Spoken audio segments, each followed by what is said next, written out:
how much does it benefit to have a game right away after a performance like the other night to kind of either flush it out, learn from it, but just kind of turn the page? Yeah, for sure. I think it's always best case scenario to get kind of right back on the horse.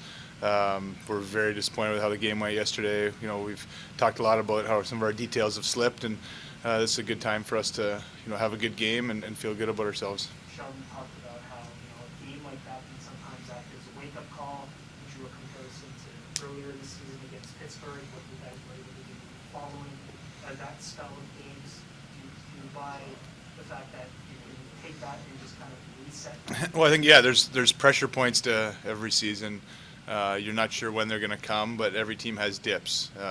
Even the teams that are the most consistent have dips, and it's kind of how you react to that. So you'd like to kind of stop it as soon as possible and move forward, but knowing that these are good times to learn about yourself as a team and learn about what you need to be better at. So I think these are very valuable times in the season. It's hard to go through. It's frustrating as players. There's a tendency sometimes to overwork and overthink during when you lose a few games, and it's our job just to get back to doing what we do best. How would you assess the mood of the group with 4 losses in the last 6 games here? It was small one. Yeah, I'd say we're an angry group in terms of the fact that we're upset at the results. I think there's a strong belief in what we are as a team. I think we have a large enough sample size to have confidence that we're a very good team and we play well and we can beat anyone. But obviously there's a little bit of an edge to us right now because you don't like having the results we've had in the last block of games here. So it's good for us. You saw a little bit of an edge in your game last night when you stepped up to your teammate Justin Hall there.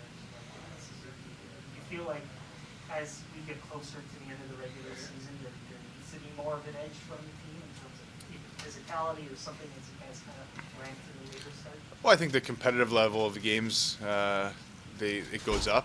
More becomes at stake in a situation like that. Clean hit, non-clean hit, we're down by a lot of goals, and it's important to stick together, and that's hockey, and that's part of the game, and that's kind of the reason for the reaction I had.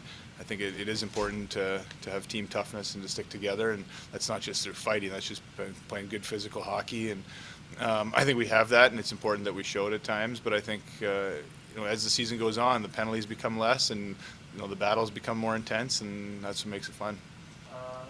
The last couple of games, there's been the scoring chances against have been kind of odd man rushes. What does a forward group can you guys do to kind of help the overall team?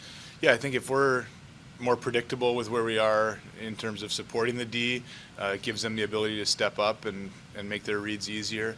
That's what's plagued us the most. We barely played in our end, the last block of games that we've lost, and we've given up a lot of goals just because they've been odd mans, breakaways, 2-on-1s, 3-on-2s, stuff like that. So it's as forwards we can probably do a better job of supporting the D and being more predictable with where we are. So when they do pinch, they know they have support, and then the D have to know when we're not there that they stay out. So it's a cohesion thing. When you're going well, it seems like clockwork, and when you're not, it's a little disjointed. And right now we're a little disjointed with it, but we know what to do to get it back. You get to meet the new guy in Michigan yet? I did, yeah. Good. Great English. Just excited to be playing. When you're a big stay-at-home defenseman like that, it's got to be hard to play on a team that loses a lot and has different objectives, rebuilding and stuff like that. So I think he's probably pretty excited to come to a team that's trying to contend and get some playoff experience, and he's going to help. And I think a guy like that's where he thrives. Is just trying to win hockey games, and we need that. Last one for me. Obviously, what happened with Jake at the end of the game, no one likes to see. What goes through your mind given the path that he had to even try to come back after a concussion? Yeah, the head stuff is scary. It's scary when you see a guy that you're close with go down.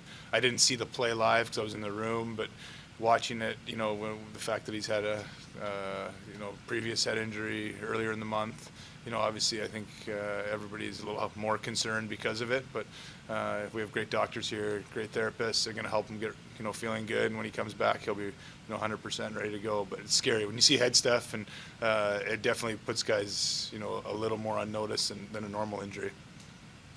With Columbus one of the least penalized teams in the league, doing a back-to-back, how important is the stress? Keep the legs moving, try to draw some penalties so you guys can get on the power play. Yeah, power play, but just keep we want to have a good start. I think when you play back-to-back, this league's a lot easier to play with a lead. So a good start would go a long way for us tonight. And their team is playing really well heading into this, so we're aware of that.